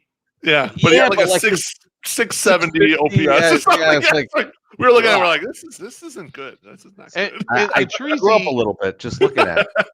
Hey, Teresi, do you think that like he provides a little bit more stability than like a Jared Dyson, like coming up and like only being able to run, being able to terrible, but he doesn't like. But he's the guy that we picked up, if to be a specialist, right? But if Billy Hamilton were healthy, and I don't like Billy Hamilton. I was the one that said he brings LeVar's javelin up to bat. Like that was me, right? Like I don't like Billy Hamilton. Not wrong, actually. But I would rather have Billy Hamilton on the roster than Lurie. I think he's more valuable because you can use him in those specific situations like you're talking about. That was Dyson that the Royals used in the play.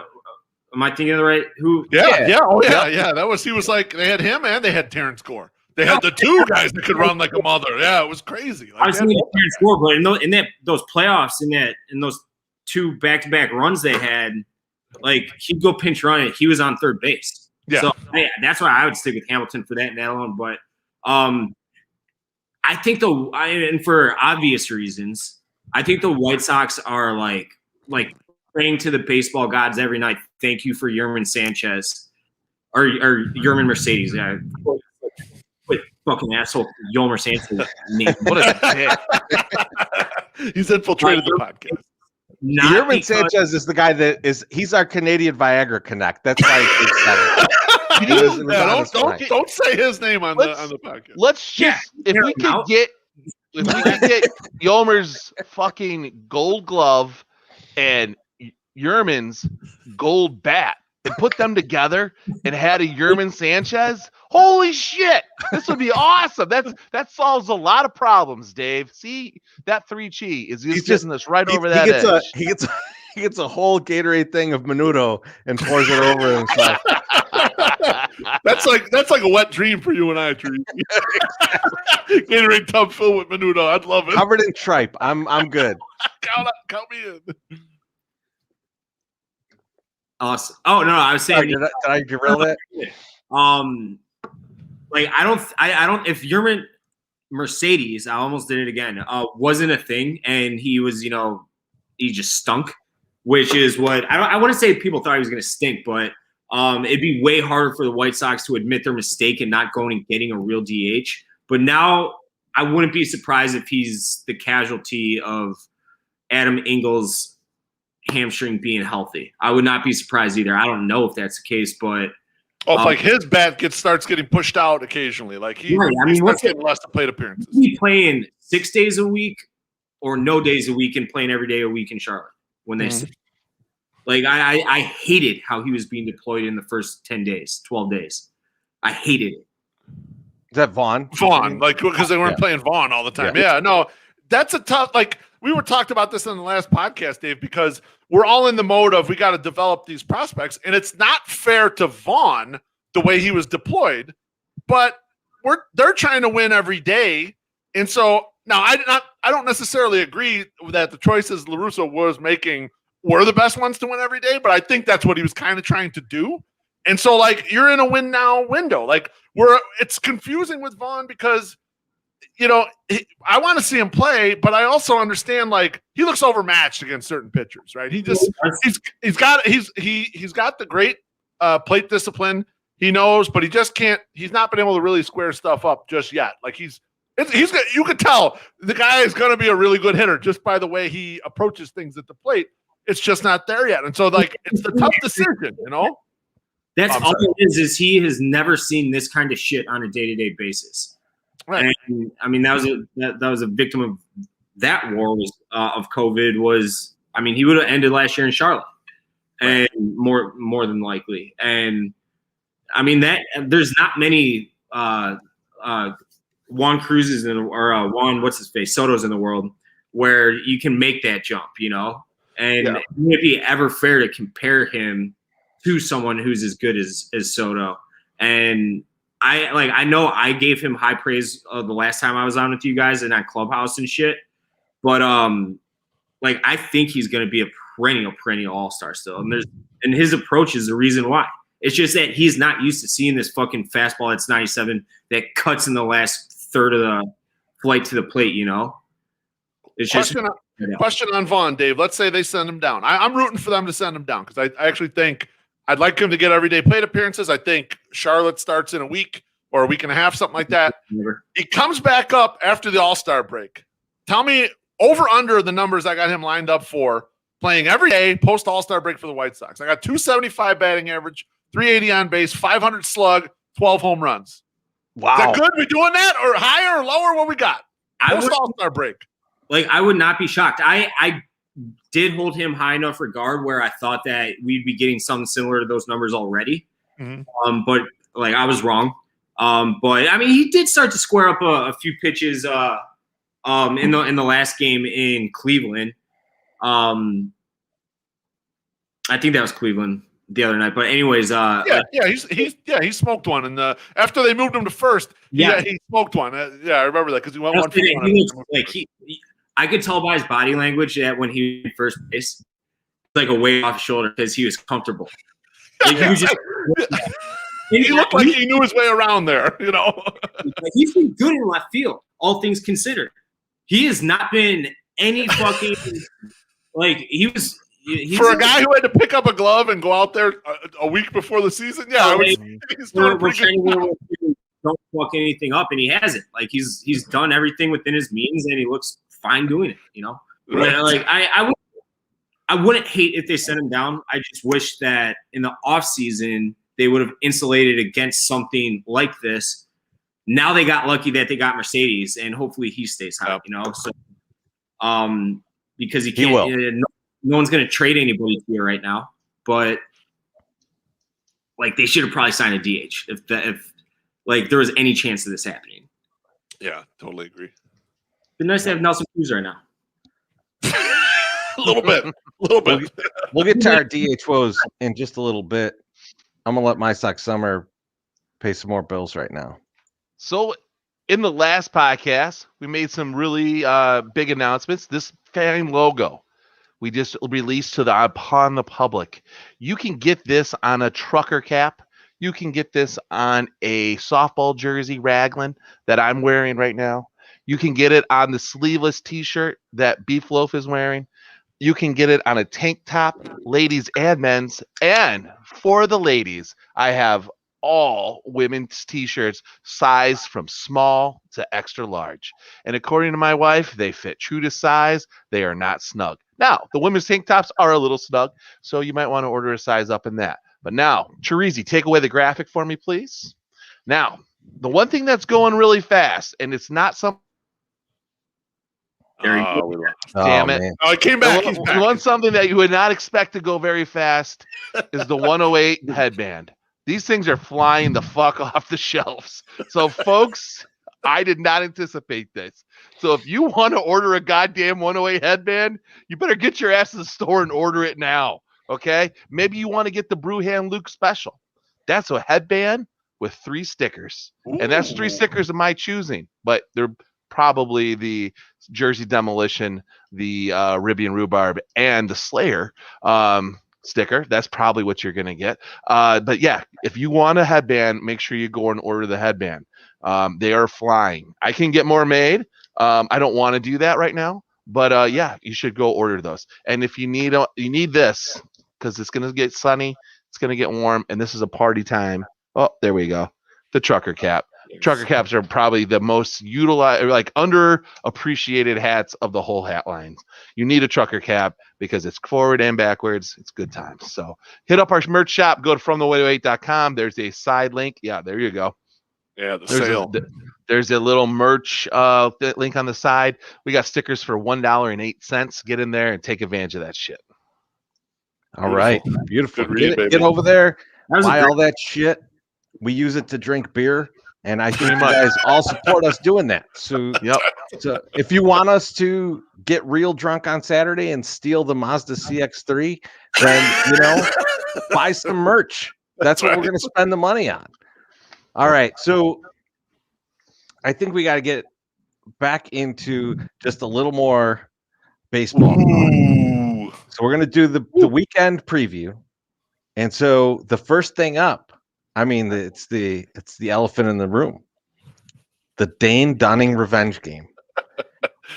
What do we see from Dane Dunning this weekend? I'm starting with my guy, My Sox Summer. I feel like he's gonna bring the heat on the Dane Dunning revenge game. You know what's gonna happen. You know it's gonna happen. He's gonna come in here. He's gonna blow the fucking doors right off of the car at Sox Park. What's going to make it even worse is that the guy that we traded for, who we only have 1 year of control with, Lance Lynn, is on the injured list. So not only will Dane Dunning come in and have the game of his fucking life in front of the team that just traded him and the fans that really wanted him to stay, but we can't wait to rebuild. We fucking are going to see this happen, and it's just going to White Sox Twitter is going to fucking explode because people are gonna be so pissed, and they're gonna be like, the guy they traded for is hurt, and then we'll all be forgotten in like a week and a half when Lance Lynn comes back and throws a fucking no-hitter. So it won't even matter. That was a lot. That was a lot to take. All that. Well, for everybody though. Dave, retort. It's not going to happen because it's the White Sox. But the only good thing that can come of this weekend is them just shitting all over him. Oh, that would be great. Yes. Well, and I like Dane. Like, I've talked to him a couple of times. Awesome kid. Great guy. I hope he gets his tits blown off his chest. Like, clean off. I'm actually rewatching Game of Thrones like a fucking asshole for like the 5th time. And you know how they like saw the nipples off the Unsullied? Like, I hope that's feel much better. I think the nipples are the least of the things that they saw off of them. 6 years of Dane Dunning, 1 year of Lance Lynn. Like, I'm not going to be able to handle it. It's going to happen, Dave. Get ready for it. Get ready. You're ready to pound that mutant button, brother. It's going to happen. Can't wait till I Love Carl 693724556 starts getting up in your shit. Like, I can't listen to another second of stupid My Sox Summer's thoughts that Dane Dunning's going to shove it up our diggy, all right? Dane Dunning is having a nice season so far, okay? Dane Dunning's thrown 15 and he's got 16 strikeouts. He's got a 0.6 ERA. However, I know he's throwing 65% sinkers at 90 miles per hour. The White Sox are the exact type of team that will pound the shit out of him. I have a vision in my head when you wrote this up and you're like, let's talk about Dane Dunning. I had a vision of Yohan Moncada with one of those real pretty left-handed swings where he smashes a home run 450 feet. And the Sox light the hell up out of Dane Dunning, and you forget about him the rest of the year. He ends up with like a 5 ERA in Texas, and the whole thought of, man, we shouldn't have traded Dane Dunning for Lance Lynn fucking disappears into the wind starting tomorrow night. So guaranteed, they're going to light his ass up. So, Beef, let me just throw this at you. So what Dane Dunning has been doing very well this season, and you mentioned it with the sinker, he has been throwing ground balls. In fact, 47.5%, I think, of his batted balls are ground balls. Okay. However, 45% of his batted balls are hard hit.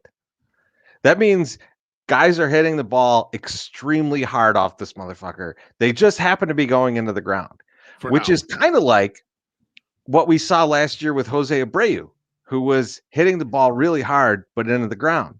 And then when he stopped hitting it into the ground, it was a fucking MVP season. This feels a lot like a game where a guy like Luis Robert hits a ball 7,000 feet. Like this is just like, I'm looking at it and going like, well, who would just be swinging up? Like, who would just be like, is either going to strike out or hit a ball 100 miles because he's not going to ground out. And I just keep thinking like, I will put, and I'm going to put it out there right now. Tomorrow, as soon as the fucking lines come up, assuming I'm not working at the time, as soon as I'm available to bet this, I am betting a Luis Robert home run. Like that shit, I'm going to mark it down right now. And I know my predictions suck, but you know what? I told you guys Carlos Rodon was going to be fantastic this year, and fuck you, he has been. All right. And James Shields was good that year. All right. I don't care what you think. Take it easy. You're getting your blood up. Sorry. I gotta take a pill. Dude, as soon as you said 90-mile-an-hour sinker, I had the exact same thought. You were talking about Makata earlier. I'm like, no. It's gonna be fucking Robert. Who was it in the Oakland game last year? Was that Mike Pelfrey? It was. Yes. Was it? I mean, Dane Dunning's like a younger, healthier, younger arm, I should say, Mike Pelfrey. And he hit that ball 7,000 fucking feet. So as soon as we're done recording this show, I'm going to email Penn and I'm going to boost their odds and I'm going to fucking hammer that bet tomorrow. There you go. If you boost it, I mean, I don't want to go against our sponsor, but I'll be betting it over there. We still should bet it over there, Treasy. How about I'll bet it over there. I will tweet what I bet at PointsBet. Sounds good. That I'm licking my chops for. So nice. Yeah, I mean, like if you look at his numbers, the hard hit numbers don't look good for Dane Dunning.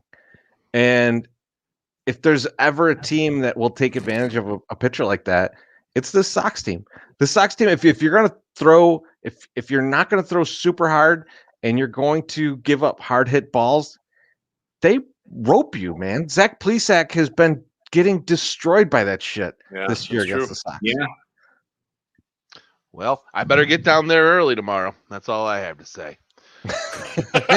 You might miss the Dane Dunning start. You know, I'm psyched up for this weekend, man. I'm like really excited. I mean, like this is so. I think you guys know who've been listening. The three of us have been like super safe throughout this. We're all fully vaccinated now.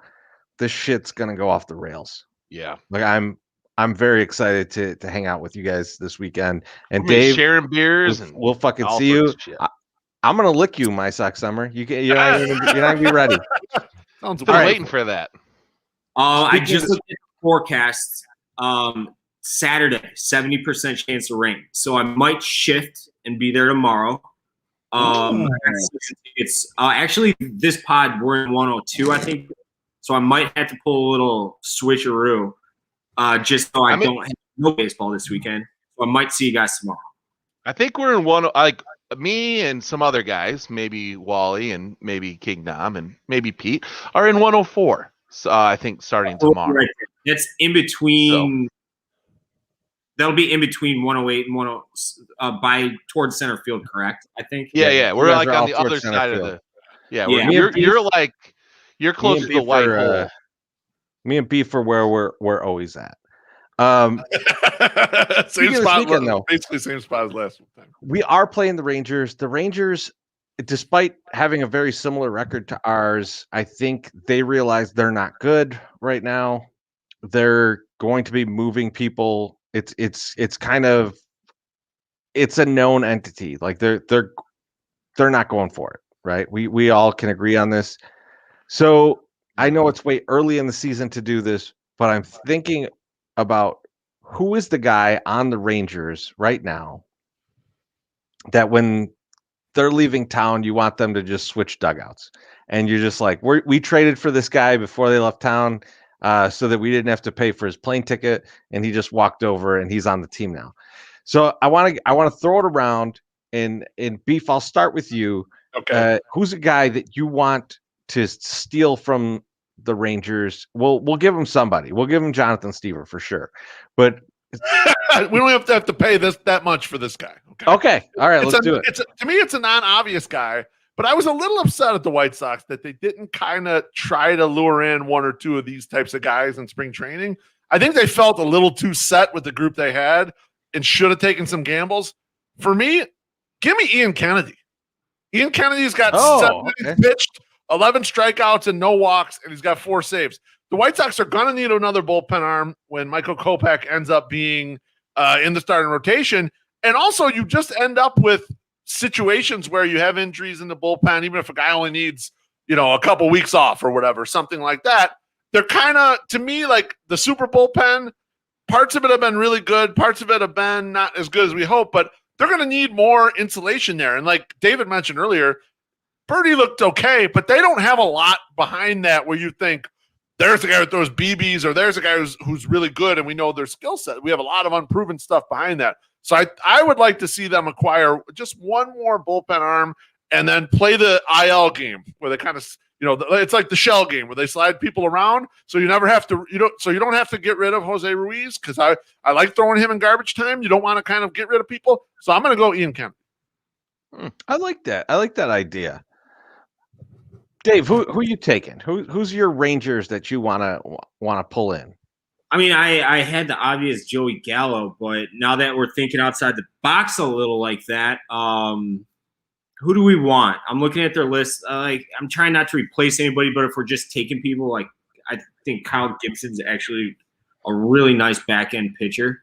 I don't know how his shit would play at the cell necessarily, but he got like 3 years, $40 million or something, didn't he? Yeah. So he got himself some dough. Yes. Yeah, he got a lot of dough for being not really a household name. I want to say Nick Solak too, just for the West Suburban connection. I like that idea a lot, actually. I think that's a tough one because he's got a lot of control. Like for them to acquire, but he's a good fit from the standpoint of. Yes. You can make him fake some positions, but the bat plays kind of everywhere. Mm-hmm. I'd take that over Lurie every day. Lurie, you're only fake good on defense. This guy is kind of bad, but at least he'll hit when he's in there. Dave, I know you're not looking to replace somebody, but you just chose the perfect replacement for the guy you hate. It's true. Yeah. I don't know if we were playing. Oh, go ahead. Go. No, ahead, go, Dave. You're fine.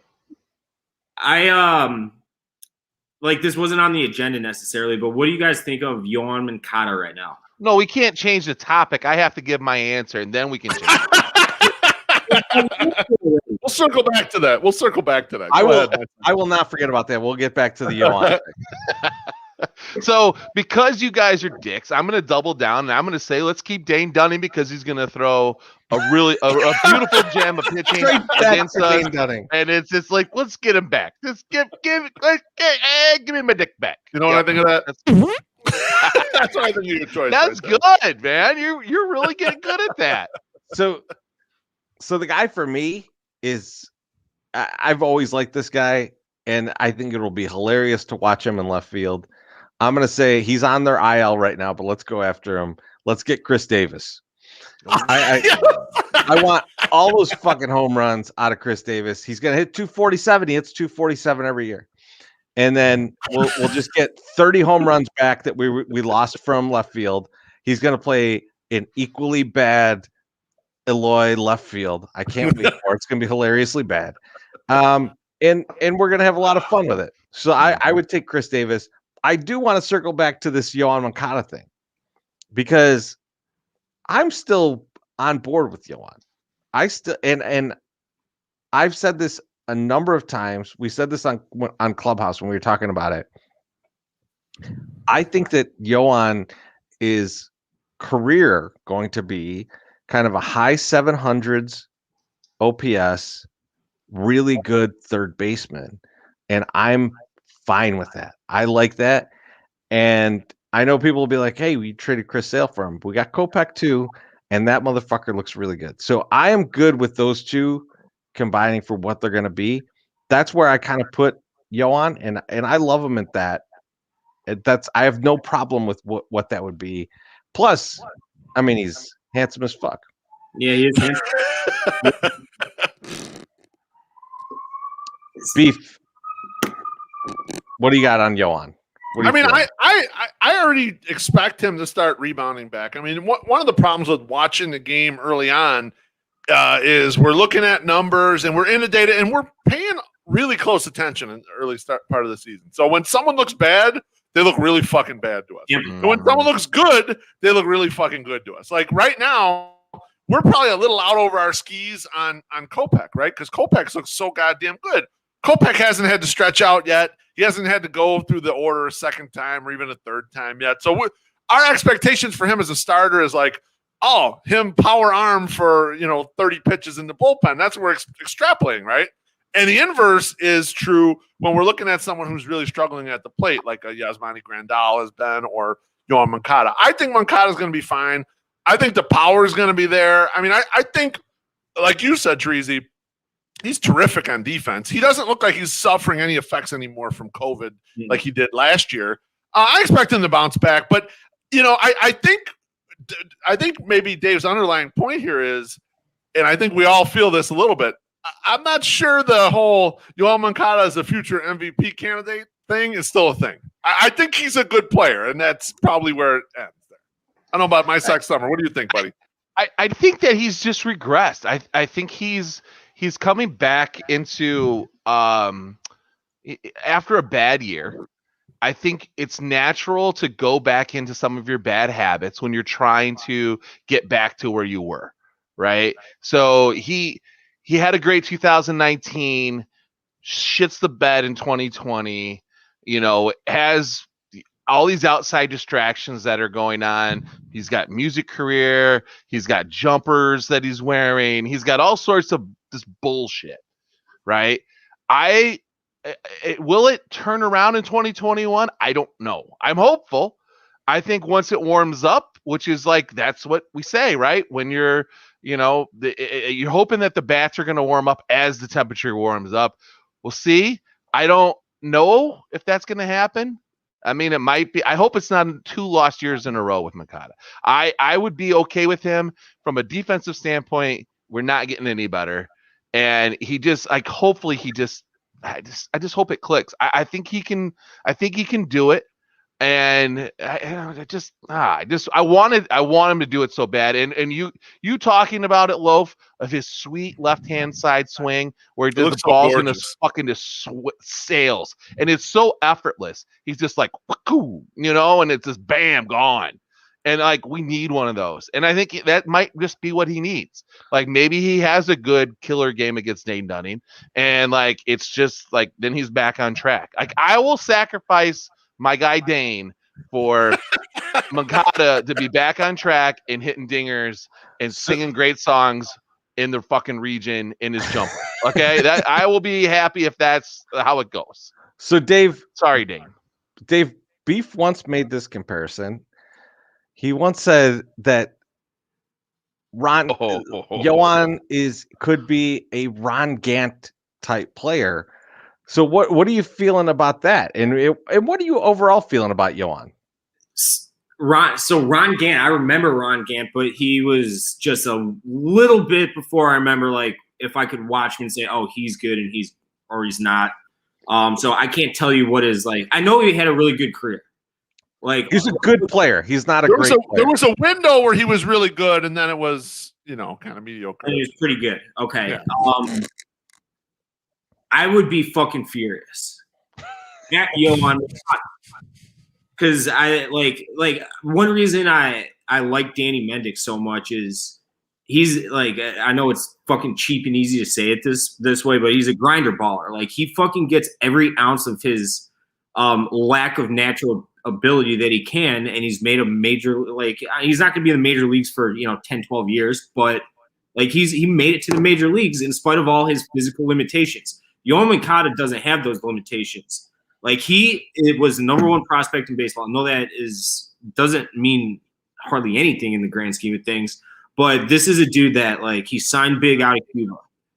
He was paid big by the White Sox. Like I want this motherfucker to be a top 5 MVP, maybe in his best season winning MVP type player. And if he's not, I'll be pissed at him because it will mean that he's not tapping in to his God-given talent that he has. And we know that he's got a very good approach at the plate. I mean, it's been too good, if you want to say it like that, with taking shots and everything. And to his defense in the last week or so, maybe not even 10 days, I have noticed he has been attacking at fastballs early in the count, which is what he needs to do to be a successful hitter. And I think that there will be an offensive turnaround. And I mean, there has to be. Can't be any worse, really. Yeah. But at the same time, like I'm watching the books open on him, and he needs to learn to readjust. Like if you throw him a breaking pitch, like a nice little back hip, slider cutter, like he's swinging over that 9 times out of 10. And I want him to be better. And like I have that stupid ban list which is a joke, obviously, but it was made because I was sick of people talking shit about Yoan Moncada. Because as I was watching him, I'm like, he just needs to be more aggressive. Like he's got the hard part down. Now he just needs to swing more. I'd much rather have that problem than someone who swings way too much and they have to learn how to walk and someone has to teach them to walk. Like right. That's difficult. It's easy to make the conscious decision to swing. It's difficult to make the conscious decision to lay off a pitch. So I fully disagree. Like I know he will be, because he is so good defensively, like he will be a valuable player, like a fine piece regardless of his offensive output, but that's not good enough for me. I want that perennial, like he could win the MVP and it's not a crazy statement type player. So that's my take on it. I like the way you bring up him learning the way he's being attacked. Because now he's been up since 2017, 2018, or 2017, I guess, kind of late season. And I won't even. Luis Robert has only been up here 80 games, and he's making crazy adjustments already. Like I'm convinced that Luis Robert might be the smartest player on the White Sox because I feel like when he's in the outfield and playing defense, he's always in the fucking right spot. I know he had that one goofy play where the ball hit him in the head, but Dave, he's laying off the breaking balls now. And he's realizing he's going to go the other way with some of these. He just flicking and stuff. Yeah, unbelievable. He's turning around tremendously. I think the ball off his head is the best thing that happened to him in his entire career, because I think until then, like he'd struck out at like a 35% clip in the minors, right? Like, but he had never been embarrassed. And like that, I think that embarrassed the shit out of him. And like he's never happened. He's been different since. In a fielding, he hasn't been embarrassed. Right. Sliding into third when his cleats hit the bag before his hands. That was a little embarrassing. But I don't think that. You remember when he crumpled up and like his feet went over his head? The thing that like embarrasses him. That's the kind of thing that like I'm so fucking fast that sliding can't stop me. My Sox summer, I repressed his terrible sliding. I forgot all about all that shit. Remember how bad it was? They got him the oven mitt though. Like he's gonna use the Betty Crocker Easy Bake Oven. Like that's what he has on his hand. Yerman's got one too. Mailman Jack, no, Madrigal will not homer on this homestand. Inside the park. Inside the park, he meant. Maybe it's tough to do at Sox Park, don't you think? The outfielders. I don't think I've ever seen one at Sox Park. I don't know if I have either. Yeah. With the amount of steroids in the game now, someone could have a heart attack right on the field. Oh no, we have seen one. We've seen one because last year Yelich had the one where Eloy got stuck in the spider webs. Remember? So If that happens, yes, maybe he can get it inside. If they put Eloy in left field, maybe Madrigal can get it inside the park homer. What was I just about to say? I don't fucking know. Well, we're gonna see how Luis Robert adjusts after he drops his first single and is wearing jumpers, and then we'll see how he goes. So, like, we'll have another guy. We'll see if he can bail back. He was first few games swinging through every slider out and off the plate you threw at him. He adjusted. His stat line, I looked at it this morning, is good right now. It's perfectly adequate. No one on this planet who's watched every Sox game would say he's been hot. No, not yet. Wait until he hasn't had a hot streak yet. No, he has that 5 or 7 game streak where he's fucking shitting on the ball because he hasn't really done that yet. He's been no complaints at all. But wait till he gets hot. That's going to be a fun fucking stretch. It's because he's cold. Yeah, he's wearing that Terrell Owens cat suit out there when he's out, like on the outfield. You have Adam Eaton no sleeves, nothing. Yeah, and you look at Luis Robert, and he's he's going to the Arctic. He's gonna go hunt some of those. Is it a tam or whatever the fuck? From Charlotte? I don't know what the fuck it is. Yeah. But let me just stop this for a second because we all did agree Luis Robert has not been hot. Let me read you Luis Robert's slash line right now as of this second. Luis Robert's batting .310 with a .351 on base percentage and .493 slugging. I mean, if he gets hot, he'll be the best hitter in baseball. And I agree, he hasn't been hot, Dave. It's that's him being good. It's like Jordan good. It's like Jordan scoring 35. You're just it's okay. He did all right, nothing special. Have you seen Luis Robert? If you think Michael Kopech is not a human being, good God. I don't know what Luis Robert is. He's a being that I just look at in awe. He's amazing. But Dave, how close have you been to Luis Robert? Not very. Maybe unless I can't remember seeing him at Sox Fest or something. Then yeah. So I was walking down a hallway, and he was literally across the way at going to Sox Fest. And once I regained sight because he had all these chains on and the bling blinded me, I was like, "Holy fuck, that's Luis Robert!" And he's he's an Adonis. He's same as Kopech, same deal. But just you're just fuck. He just is. I don't know. I just saw muscle and bling. That's all I saw, and I'm like, holy fuck, he's gonna tear shit up. And because he's tall too, he's not a little guy. Oh no, Robert. Yeah, I've said this 100 times over. If Luis Robert were American, it wouldn't have shocked me if he were starring at Alabama right now or Clemson. Yeah, he is that much of a freak athlete. We're he's one of those 4.40 guys, CD Lamb at Oklahoma or something that is just unbelievable. Yep. 2 sports star, Bo Jackson. Mm-hmm. Thank Christ he's not from America, so it could be very similar, right? All right. Before we go, I just want to do a couple upcoming 108ing notes. So this Sunday, the Sunday Soak is back. So get your questions in as soon as Beef drops the link. So motherfuckers, y'all was weak last Sunday Soak, and I put out there on Twitter, and I know Treasy don't like me doing that. My Sox Summer, he actually does like me doing that. I love it. Fuck it. Now that I got above 5,000 Twitter followers, I'm going to be out here wilding. So I'm just going to tell you the fucking truth. The last Sunday Soak, it was weak shit. Okay, there was some good. Sean Jankowski's question was good, and White Sox Al and a few others. But the rest of you step up your game. So I'm going to put that out tomorrow morning. We'll get that out there and we'll get some questions going.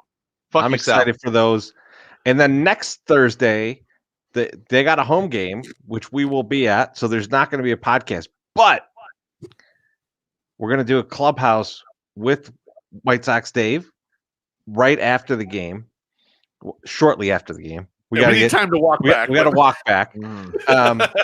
We'll do a clubhouse. And if you don't have Clubhouse and if you have an iPhone, you have Apple, just DM us We've got some invites. We'll get you guys set up in Clubhouse.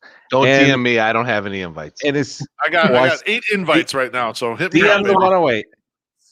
I thought you could just download the app and go to this room. I honestly, I know I'm the one who kind of started that with you guys. I don't know how to work it. So, it's fine. That's okay. That's fine. I don't know.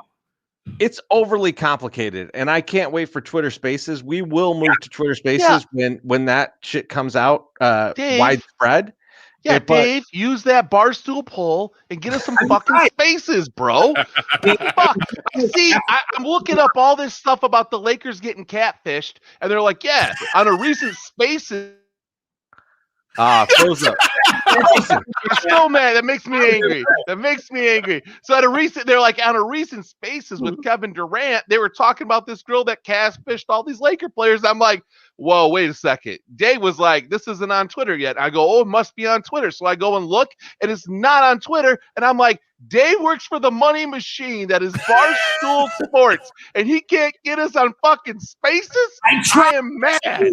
We had an hour-long social media meeting, and that was the first thing I asked. I'm like, how can I get spaces? And he's like, they only gave it to random people, as a test run or whatever.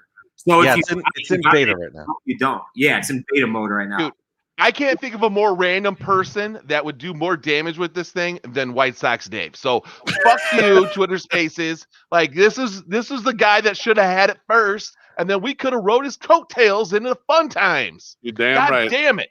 The important thing to take away from all of this is that every week you will have the four of us in some format talking to you about the White Sox. And that's the most important shit out of all of it. I love talking to you guys about the Sox. I can't wait to see you guys this weekend, talk some Sox, watch some Sox, and drink a whole shitload of beers. Thanks, everyone, for tuning in, and thanks for everyone who's listening to this as a podcast. We appreciate all of you, and we will talk to you very soon. Thanks, Dave. See you guys soon. I'll see you guys boys tomorrow or Saturday. Thanks, chat. Absolutely.